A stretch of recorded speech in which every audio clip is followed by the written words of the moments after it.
Assalamualaikum warahmatullahi taala wabarakatuh. Salam Officium Nobile. Rekan-rekan, hari ini saya coba ingin menyampaikan mengenal lebih dekat atau berbagi ilmu sedikit. Kita sharing tentang mengenal peradilan agama menurut hukum ketatanegaraan negara Republik Indonesia. Oke, rekan-rekan, dari beberapa kegiatan yang berinteraksi dengan berbagai instansi, pemerintah, lembaga swasta, kalangan pesantren maupun masyarakat umum, baik tingkat desa sampai tingkat provinsi, terkesan pengertian mereka terhadap lembaga peradilan agama masih sangat minim. Bahkan ada kecenderungan mereka menganggap peradilan agama tugasnya sama seperti kantor urusan agama, padahal jelas jauh berbeda. Dan juga sebaliknya, orang terkadang banyak berpikir ketika ingin melakukan sengketa-sengketa yang berkenaan dengan misalnya perceraian, rujuk atau waris, itu masih banyak orang beranggapan ini di kantor urusan agama. Nah, padahal ini kan sangat berbeda kewenangannya. Dan kemudian institusi yang menaunginya atau yang di atasnya kira-kira begitu sangat berbeda. Kalau KUA itu di bawah Kementerian Agama, kalau peradilan agama itu di bawah Mahkamah Agung. Nah, pengertian yang kurang sempurna ini menantang saya, menggelitik saya, yang juga semestinya ini menjadi perhatian bagi setiap aparatur pengadilan agama untuk meluruskannya. Nah, kepada setiap aparatur pengadilan agama itu minimal harus memberikan edukasi atau pengertian sampai ke tingkat desa-desa, bahkan harus ke pelosok-pelosok, agar mereka yang belum paham menjadi paham apa sih sebenarnya tugas dan fungsi dan serta kewenangan peradilan agama di Indonesia. Oke, langsung saja kita coba membahas tentang kedudukan pengadilan agama. Dasar hukum peradilan agama dalam Undang-Undang Dasar 1945 itu diatur dalam pasal 24 yang pada ayat 1 menjelaskan bahwa kekuasaan kehakiman merupakan kekuasaan yang merdeka untuk menyelenggarakan peradilan guna menegakkan hukum dan keadilan.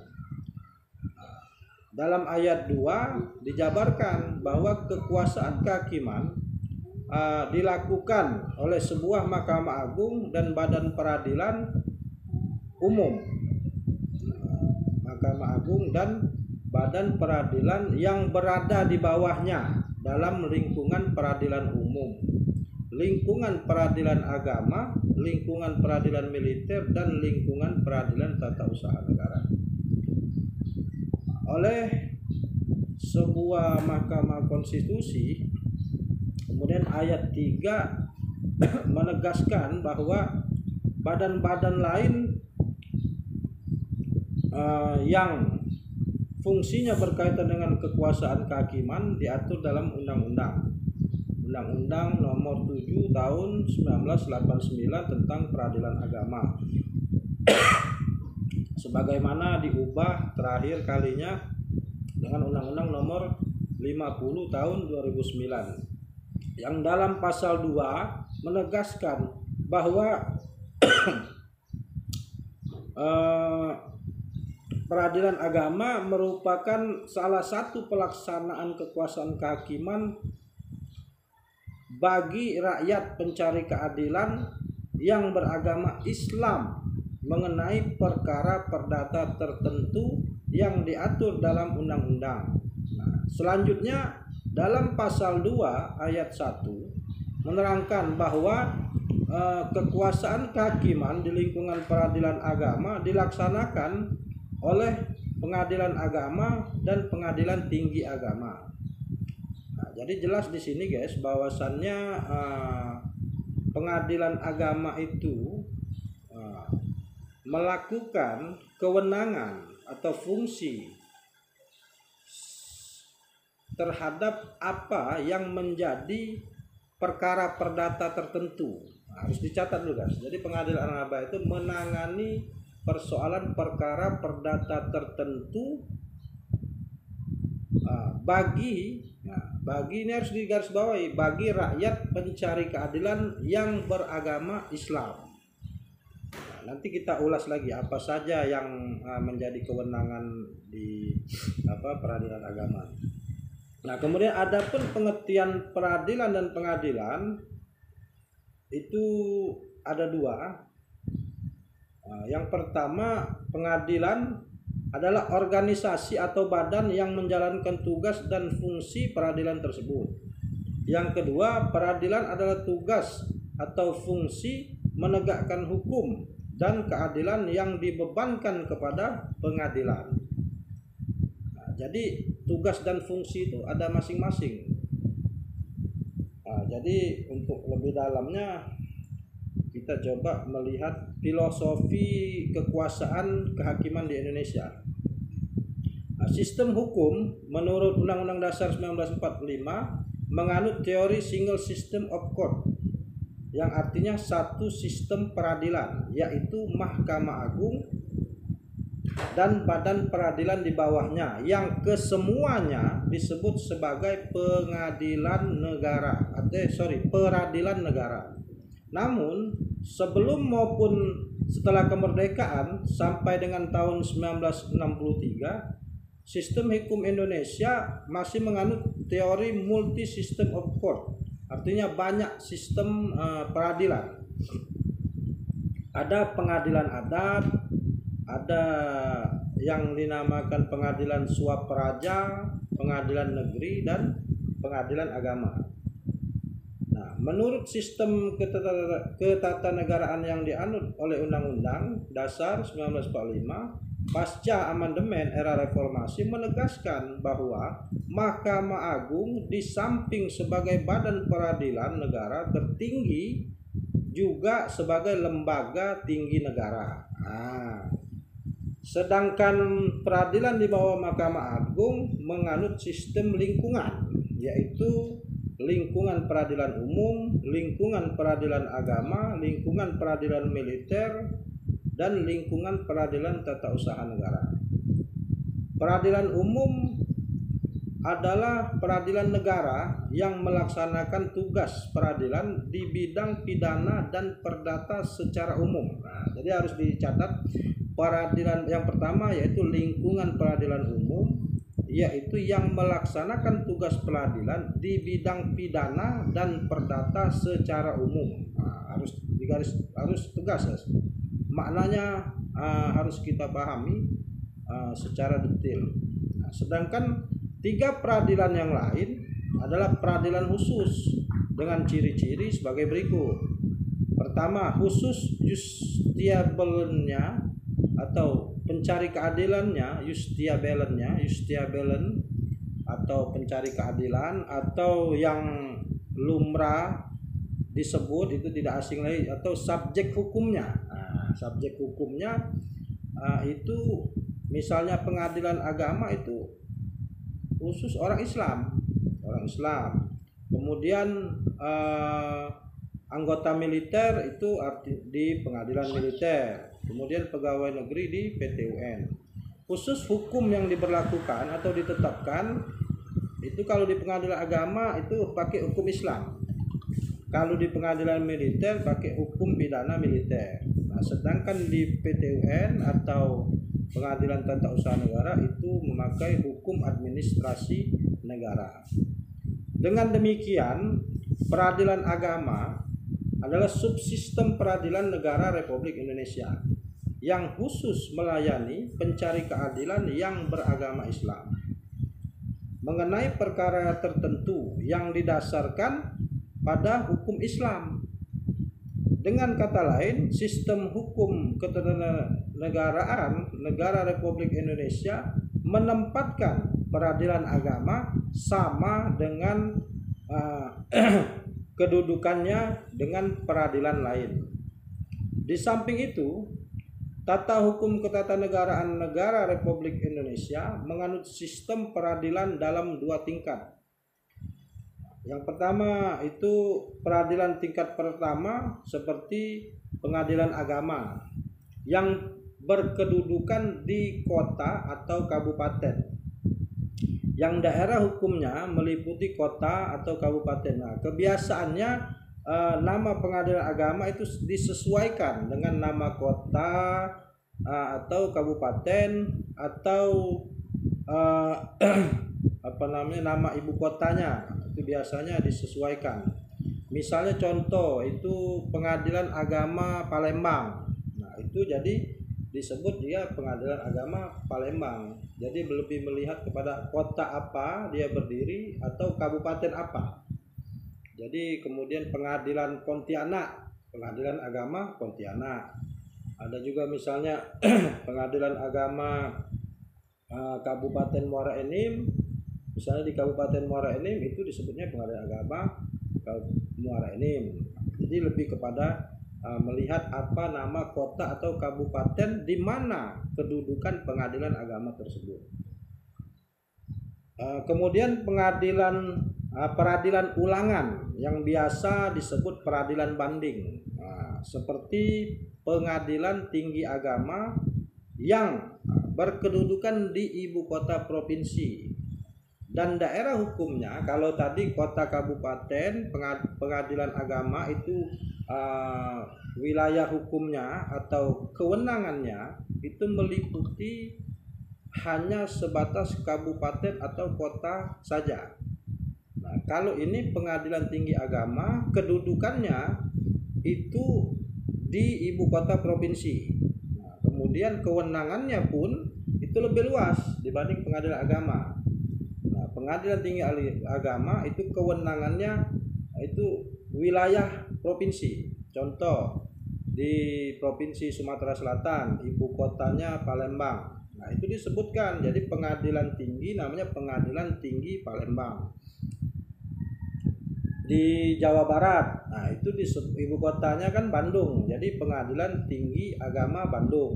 Nah, kewenangannya se-Jawa Barat. Nah, ada lagi misalnya di Pengadilan Tinggi Kalimantan Selatan. Kalimantan Selatan itu ibu kotanya Banjarmasin. Nah, jadi disebut Pengadilan Tinggi Agama Banjarmasin dan seterusnya dan seterusnya. Begitupun contohnya di Sulawesi Selatan, ibu kotanya kan Makassar. Jadi disebut Pengadilan Tinggi Agama Makassar. Nah, itu kita harus detail. Kenapa harus detail? Itu untuk memahami kedudukan dan kewenangannya. Jadi kalau agak kurang paham, ketika orang misalnya mau daftar sengketa perdata khususnya tertentu, khususnya yang beragama Islam, nanti jangan mentang-mentang dia baca, oh itu ada pengadilan tinggi agama, datang dia ke pengadilan tinggi agama, kemudian dia daftar, kemudian dia coba diskusi atau sharing mengenai perceraian dan dia ingin daftar. Mungkin kalau hanya diskusi saja benar kan, tidak ada masalah. Tapi ketika ingin daftar itu sudah salah langkah. Karena pengadilan tinggi agama adalah proses peradilan di tingkat banding atau tingkat 2 lah. Kalau kita wilayahnya lebih besar. Nah, jadi yang benar untuk daftar sengketa perdata tertentu, khususnya yang beragama Islam, itu bukan di pengadilan tinggi agama, jadi di pengadilan agama. Nah, meskipun beda sedikit namanya, agak mirip-mirip, cuman kewenangannya ya beda banget, beda sangat jauh. Nah, beda halnya kewenangan misalnya di kepolisian kan, artinya misalnya kita membuat laporan itu di tingkat polsek misalnya, kemudian ketika kasusnya juga agak besar, itu tidak juga harus kita wajib melaporkan ke polsek, bisa juga ke Polres. Nah, bisa ke Polres atau bisa langsung ke Polda. Nah, tetap ada tingkatannya sebenarnya. Cuman maksud saya kewenangan itu, pengadilan itu ya jelas sudah ditetapkan. Jadi kalau misalnya pengadilan, kalau kita mau daftar cerai atau kemudian kita lanjut bahwasannya sistem peradilan itu ya sistem peradilan satu atap. Maksudnya apa nih? Sebelum era reformasi, lembaga peradilan mempunyai satu ayah dengan 3 ibu. Untuk urusan justisial, semua pengadilan itu berpuncak kepada Mahkamah Agung. Namun secara organisatoris, administratif, dan finansial masih menginduk ke eksekutif. Contohnya urusan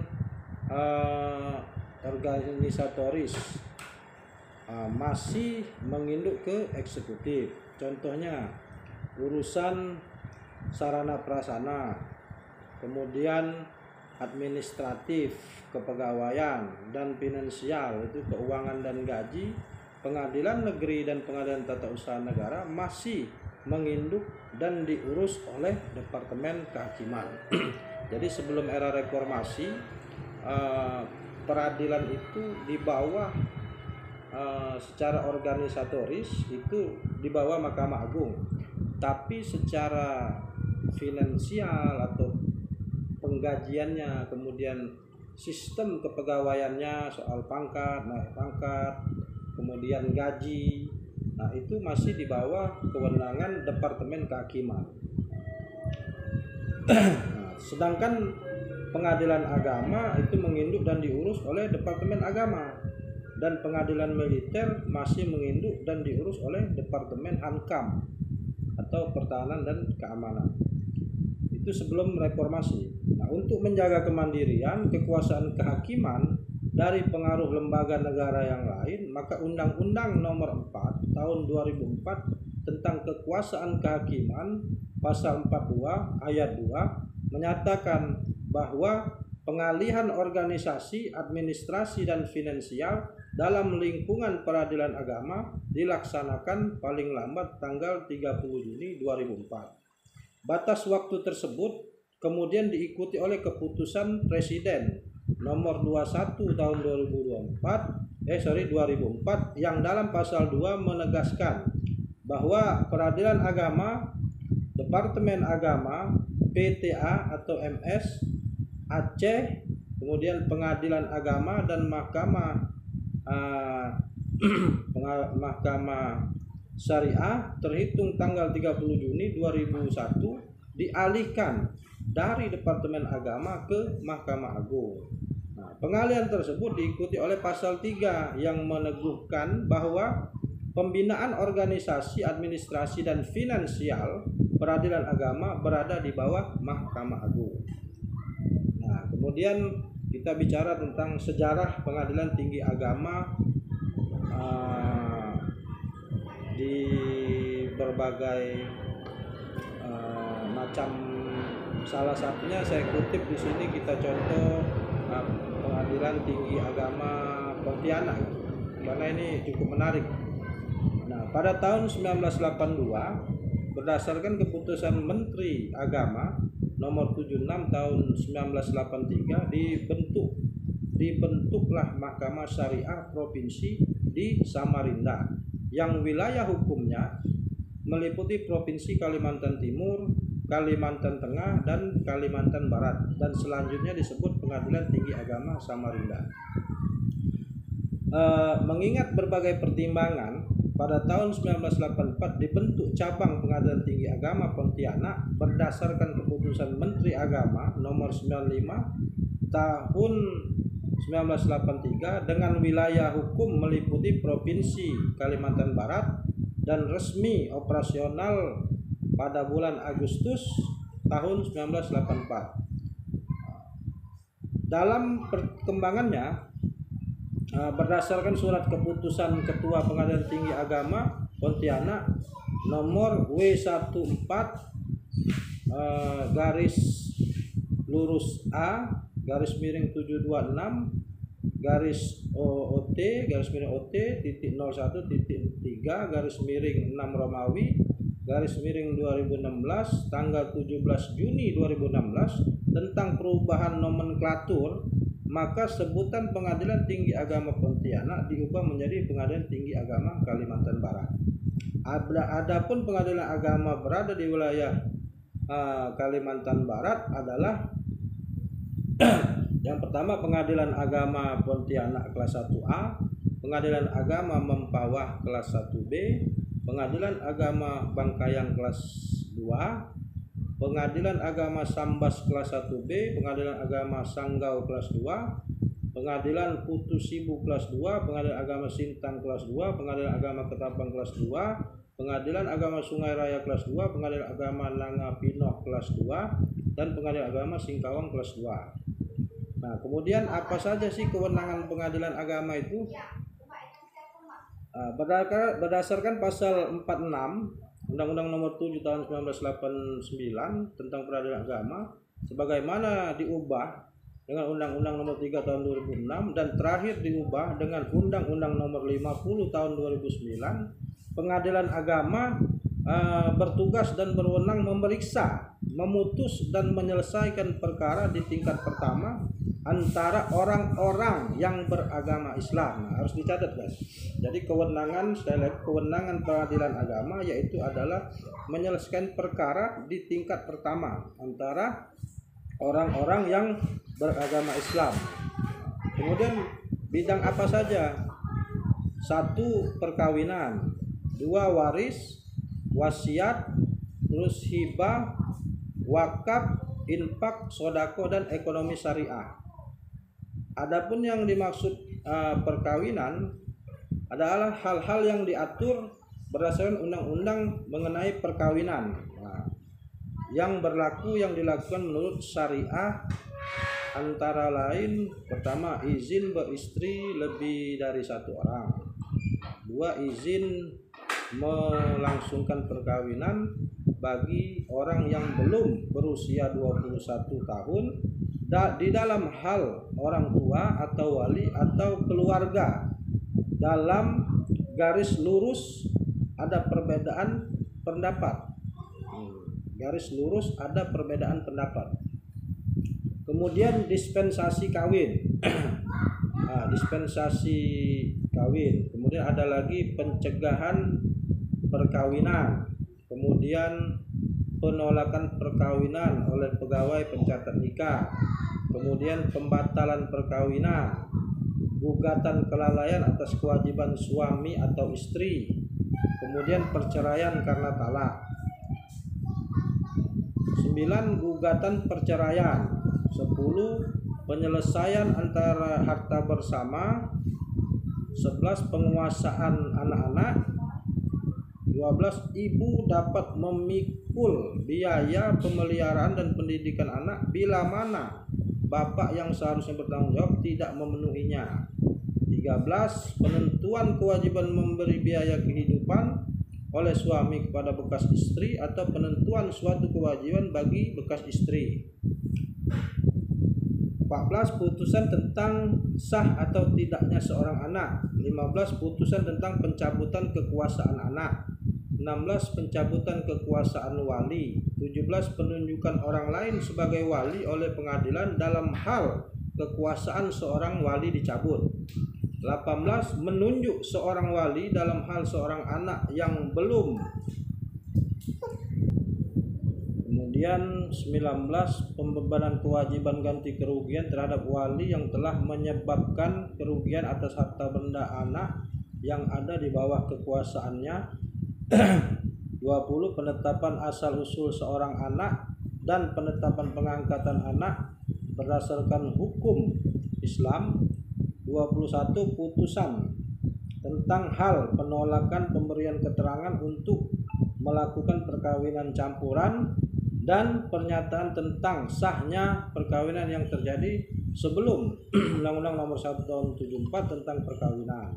Itu tentang perkawinan. Nah, sedangkan yang dimaksud dengan ekonomi syariah adalah perbuatan atau kegiatan usaha yang dilaksanakan menurut prinsip syariah. antara lain bank syariah, lembaga keuangan mikro syariah, asuransi syariah, reasuransi syariah, reksadana syariah, obligasi syariah, dan surat berharga berjangka menengah syariah, sekuritas syariah, pembiayaan syariah, pegadaian syariah, dan pensiun, lembaga keuangan dan bisnis syariah. Kemudian ya kita lanjutkan, yaitu personalitas keislaman. Jadi maksud personalitas keislaman itu adalah patokan yang menjadi dasar apakah satu perkara menjadi kewenangan pengadilan agama atau tidak dapat dilihat sebagai berikut.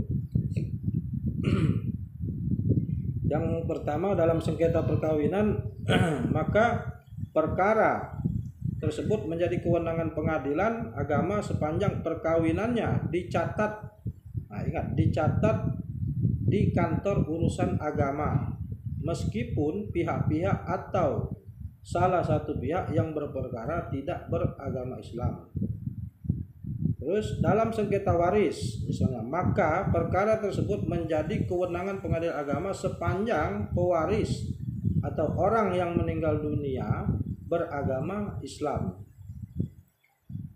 Terus dalam sengketa ekonomi syariah, maka perkara tersebut menjadi kewenangan pengadilan agama sepanjang akadnya berdasarkan hukum Islam. Dalam sengketa wakaf, maka pihak-pihak yang berperkara tidak harus beragama Islam. Jiwa Korp Hakim Indonesia. Nah, ini kita perlu juga dibahas, guys. Timbulnya konspirasi dari pihak tertentu yang berkeinginan menggiring dan menempatkan hakim pada kedudukan yang tidak sesuai dengan ketentuan Undang-Undang Dasar 1945, mendorong para hakim untuk menggagas adanya sebuah organisasi profesi bagi hakim Indonesia. Pada tahun 1952, hakim seluruh Jawa berkumpul di Surabaya untuk merancang sebuah organisasi profesi bagi hakim sebagai wadah berkumpul untuk menjaga kedudukan, martabat, dan integritas hakim sesuai dengan ketentuan Undang-Undang nomor ketentuan Undang-Undang Dasar 1945, tepatnya pada tanggal 20 Maret 1953 disahkan organisasi IKHI, yaitu yang disingkat Ikatan Hakim Indonesia, beserta anggaran dasar dan anggaran rumah tangganya oleh Bapak Suryadi SH, dan tanggal 20 Maret merupakan hari jadi IKHI. Oke, bagi hakim dan peradilan agama sebelum berintegrasi ke dalam IKHI berada di dalam suatu wadah berupa organisasi IKH, Ikatan Hakim Peradilan Agama, yang didirikan pada tanggal 27 Desember 1977. Berdasarkan SKP PPIKH dan PPIKHI pada Munaslup IKH tanggal 9 tanggal 9 sampai dengan tanggal 11 November 1995 bertempat di Wisma Haji Pondok Gede, Jakarta. Maka pada tanggal 11 bulan 11 tahun 1995 IKH secara resmi membubarkan diri. Seluruh anggota IKH yang berjumlah 2079 orang secara otomatis diterima menjadi anggota biasa IKHI. Ini sumbernya Mimbar Hukum nomor 22 tahun 1995 halaman 85. Di samping pembinaan jiwa dan kod di atas, dalam rapat kerja antara para ketua pengadilan tinggi hari Minggu tanggal 7 Maret 1976 untuk waktu yang tidak ditentukan, dibentuknya Persatuan Tenis Warga Pengadilan atau PTWT sebagai wadah olahraga bagi hakim dan aparatur pengadilan. Nah, pembentukan PTWT dikandung maksud untuk menjalin dan memperkokoh tali silaturahmi sehingga menjaga kebugaran jasmani dan memupuk jiwa sportivitas bagi hakim dan aparatur pengadilan. Nah, pada tahun 1976 di Jakarta timbul prakarsa untuk mengadakan pertandingan tenis lapangan bagi seluruh warga pengadilan.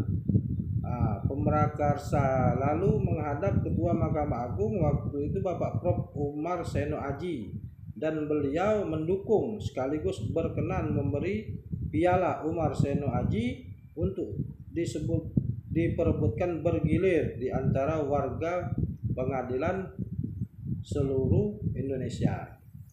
Nah, ide tersebut untuk pertama kalinya dilaksanakan di Jakarta pada tanggal 4 sampai 7 Maret tahun 1976 di lapangan PN Timah dan Bank Indonesia.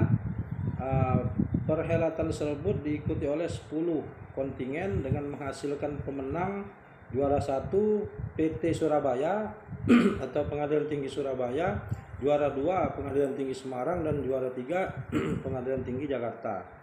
Pada tahun 2008 diadakan turnamen dan kongres ke-14 dengan perubahan logo dan stempel PTWT yang tadinya berupa lambang hakim menjadi lambang Mahkamah Agung, yang mencerminkan bahwa PTWT bukan hanya diperuntukkan bagi hakim tetapi juga bagi semua warga pengadilan.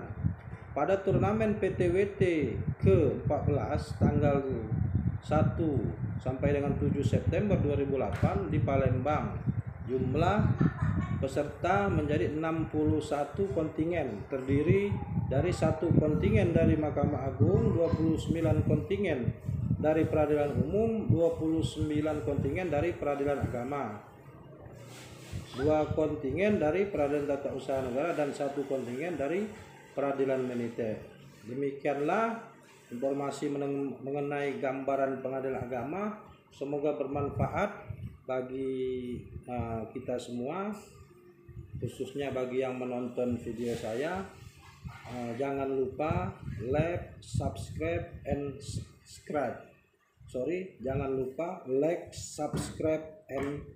share. Salam Officium Nobile. Assalamualaikum warahmatullahi wabarakatuh.